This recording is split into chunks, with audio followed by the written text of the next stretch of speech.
ইসলামেরই জন্য দেশের হয়েছে জন্ম, ইসলামের বিরুদ্ধে গেলে দেশ হবে ভিন্ন। ঠিক না? ইসলামেরই জন্য দেশের হয়েছে জন্ম, ইসলামের বিরুদ্ধে গেলে দেশ হবে ভিন্ন। ইসলামের বিরুদ্ধে যারা নিয়েছ অবস্থান, এই বাংলায় ঠাঁই হবে না, যাও হিন্দুস্তান। জোর কদমে সামনে চলো, বজ্রকণ্ঠে আওয়াজ তোলো, একই সাথে দাও না স্লোগান, নারায়ে তাকবীর, নারায়ে তাকবীর। মুসলমানের এই দেশেতে নাস্তিকদের ঠাঁই নাই, নাস্তিকদের পক্ষে যারা তাদের কোনো রক্ষা নাই। এই দেশেতে থাকতে হলে কোরআন মানতে হবে, কোরআন না মানলে তারা বিতাড়িত হবে। ঠিক না? ইসলামেরই জন্য দেশের হয়েছে জন্ম, ইসলামের বিরুদ্ধে গেলে দেশ হবে ভিন্ন। ঠিক কিনা বলেন? জোর কদমে সামনে চলো, বজ্রকণ্ঠে আওয়াজ তোলো, একই সাথে দাও না স্লোগান, নারায়ে তাকবীর, নারায়ে তাকবীর। আল কোরআনের আলো, আল হাদিসের আলো, নারায়ে তাকবীর। আমরা একটা বার আল কোরআনের সংসদ, আল কোরআনের সমাজ দেখতে চাই। ঠিক কিনা বলে? আল্লাহ পাক এজন্য বলছেন, জালেমরা কখনো নেতা হওয়ার যোগ্যতা রাখে না। কি জন্য জানেন? আল্লাহ পাক বলছেন, আল্লাহ রাব্বুল আলামিন বলেন, ক্বালাত ইন্নাল মুলুকা ইযা দাখালু ক্বরয়াতান নাফসানুহা ওয়াজআলু আ'ইজ্জাতা আহলিহা আযিল্লা ওয়া কাযালিকা ইয়াফআলুন।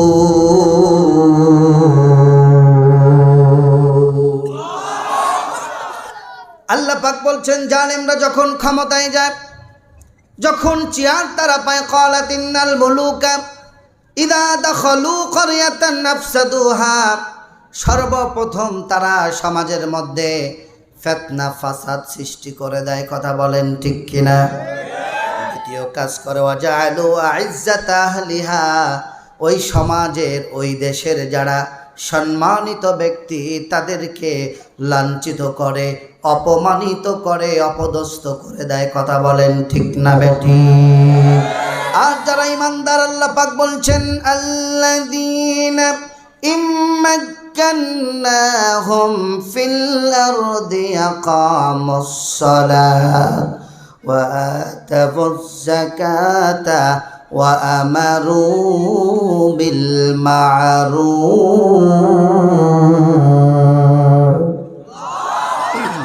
আল্লাহ রাব্বুল আলামিন বলছেন, যখন কোনো ইমানদার ক্ষমতায় যাবে, ইমানদার ব্যক্তি ক্ষমতায় যাওয়ার পরে সর্বপ্রথম তাদের কাজ হবে তারা সালাত প্রতিষ্ঠা করবে। ঠিক কিনা বলেন? আজকের সমাজে সালাত আছে নাকি বলেন? মানুষ নামাজ পড়ে না, আজান হয়, মসজিদে মুসল্লি পাওয়া যায় না। কিন্তু আগামীকালকে যদি ডক্টর ইউনূস সাহেব নামাজের বিল পাশ করে দেয়, আগামীকালকে সন্ধ্যাবেলায়, সকালবেলায়, ফজরের নামাজের আগে দেখা যাবে মুয়াজ্জিম সাহেবের আগে মুসল্লিরা মসজিদের সামনে ভিড় জমিয়ে দিয়েছে। ঠিক কিনা বলে? আমরা এরকম সারা জীবন ওয়াজ করার পরেও এই দেশে কখনো নামাজ প্রতিষ্ঠা হবে না। ঠিক কিনা? কিন্তু নামাজ প্রতিষ্ঠা তখনই হবে, প্রত্যেকটা মানুষ নামাজি তখনই হবে যখন সংসদে আল্লাহর কোরআনের আয়াত, নামাজের বিল পাশ করা হবে। ঠিক কিনা? আপনারা কি চান যে নামাজের বিল পাশ করা হোক? অনেকেই চায় না, বলে হুজুর সকালবেলায় যে ঠান্ডা, উঠবো কেমনে, ঠান্ডা পানি দিয়ে উজু করা যায় না। আছে না এরকম? এই জন্য অনেকেই চিন্তা করে, সব মানে ইসলাম বোঝে, কোরআন বোঝে, সব বোঝে, এরপরও ইসলামের বিরোধিতা করে। কারণ কি জানেন? কারণ হচ্ছে অবৈধ কাজ করতে পারবে না, অন্যায় করতে পারবে না, জুলুম করতে পারবে না, মানুষের উপরে রাহাজানি করতে পারবে না, চাঁদাবাজি করতে পারবে না। এর জন্যই তারা ইসলাম প্রতিষ্ঠা হোক, এটা তারা চায় না। তাছাড়া ইসলাম যে আছে, আল্লাহ আছে, কোরআন আছে, সব বিশ্বাস করে, শুধুমাত্র নিজের স্বার্থের কারণে এর বিরোধিতা করে তারা। কথা বলেন ঠিক না বেঠি? তাহলে ইমানদারের 1 নম্বর গুণ হচ্ছে তারা তাওবা করবে। 2 নম্বর গুণ আল্লাহ পাক বলছেন আল আবিদুন, তারা ইবাদতকারী বান্দা হবে। কার ইবাদত করবে? জোরে বলেন, আরো জোরে বলেন, কার ইবাদত? আল্লাহর ইবাদত করবে। আল্লাহর ইবাদত শুধু নামাজ আল্লাহর ইবাদত নয়, রোজা শুধুমাত্র আল্লাহর ইবাদত নয়। আল্লাহর ইবাদত হচ্ছে আল্লাহর জমিনে আল্লাহর দ্বীনকে প্রতিষ্ঠা করা। দ্বীন প্রতিষ্ঠা করা যে ফরজ, আপনারা কি জানেন? কথা বলেন না কেন? বেশি কষ্ট হয়ে যাচ্ছে আপনাদের? রাত বেশি হয়ে গেছে নাকি আপনাদের খারাপ লাগতেছে? কথা বলেন। দ্বীন যে প্রতিষ্ঠা করতে হবে, এ বিষয়টা কি আমাদের কথা? সূরা শুরা আয়াত নাম্বার 13 আল্লাহ পাক বলছেন শারআ লাকুম মিনাদ-দীনি মা ওয়াসসা বিহি নূহা ওয়াল্লাযী আওহাইনা ইলাইকা ওয়া মা ওয়াসাইনা বিহি ইব্রাহিমা ওয়া মূসা وعيسى أن أقيموا الدين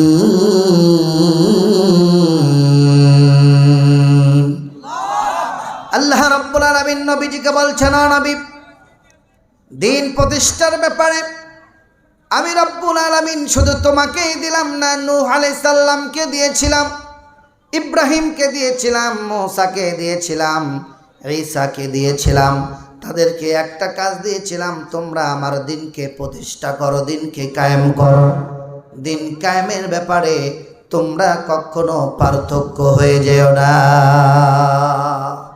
এজন্য যারা শুধু নামাজ পড়ে, নামাজ পড়লেই হবে না, দ্বীন কায়েমের আন্দোলন করা ফরজ করেছে। নামাজও যেমন ফরজ, রোজাও ফরজ, হজ ফরজ, যাকাত ফরজ, দ্বীন কায়েম করা ফরজ। ঠিক কিনা বলেন?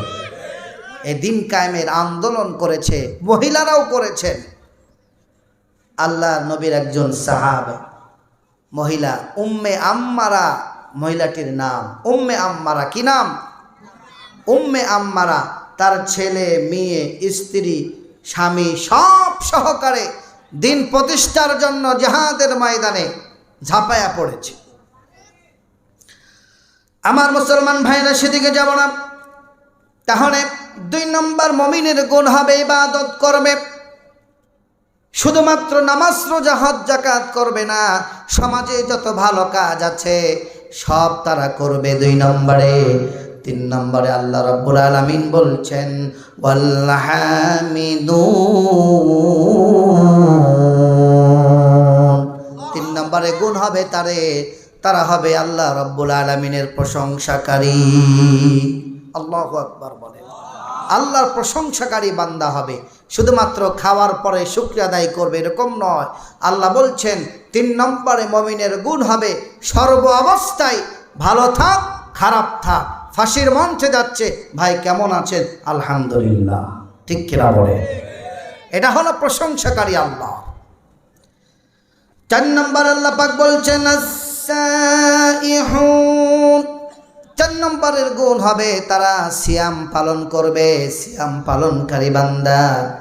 রমজান আসলে রোজা রাখে না অনেক মানুষ আছে, বিভিন্ন অজুহাত দেখায়, পেটের ব্যথা, মাথা ব্যথা, চেহারা নষ্ট হয়ে যাবে এরকম বলে বলে রমজানের রোজাটা রাখে না। আছে না নাই? এরপরে 5 নম্বর গুণ আল্লাহ পাক বলছেন আর-রাকিউন সাজিদুন। তাদের গুণ হবে তারা রুকু করবে, শুধু রুকুই করবে না, রুকুকারীদের সাথী হয়ে যাবে। তারা সেজদা করবে। রুকু এবং সেজদা করতে হয় নামাজের মধ্যে। ঠিক কিনা বলেন? আল্লাহ রাব্বুল আলামিন 7 নম্বর বলছেন আল-আমুরুনা বিল মা'রুফি ওয়ান নাহুনা আনিল মুনকার। আমার প্রিয় ভাইরা, এরপর আল্লাহ পাক বলছেন 7 নম্বর গুণ হবে তাদের সৎ কাজের আদেশ করবে, অসৎ কাজের নিষেধ করবে। আজকের সমাজে সৎ কাজের আদেশ করলে বিপদ আছে না নাই? কথা বলতে হবে। আমার দেশের সবচাইতে বড় মুফাসসির নাম কি বলেন? কথা বলেন। আল্লামা দেলোয়ার হোসেন সাঈদী। উনি তো সর্ব অবস্থায় সৎ কাজের আদেশ করত, কিন্তু আমার উস্তাদ কোরআনের পাখিটাকে দুনিয়ার থেকে বিদায় করে দেওয়া হলো। কারণ কি? সৎ কাজের আদেশ, ঠিক কিনা বলেন? একটা মাত্র কারণ, আল্লাহর কথা বলতো, রাসূলের কথা বলতো, দ্বীনের কথা বলতো, দ্বীন প্রতিষ্ঠার কথা বলতো। এর জন্যই আল্লামা সাঈদীকে বন্দি করে পৃথিবী থেকে বিদায় করে দিয়েছে। কথা বলেন ঠিক কিনা? তবে মুসলমান ভাইরা, এই যতদিন পর্যন্ত কিয়ামত থাকবে, পৃথিবীটা থাকবে, ততদিন পর্যন্ত আল্লামা সাঈদীর কথা যখন মানুষ শুনবে, মানুষের চোখের মধ্যে পানি বের হবে।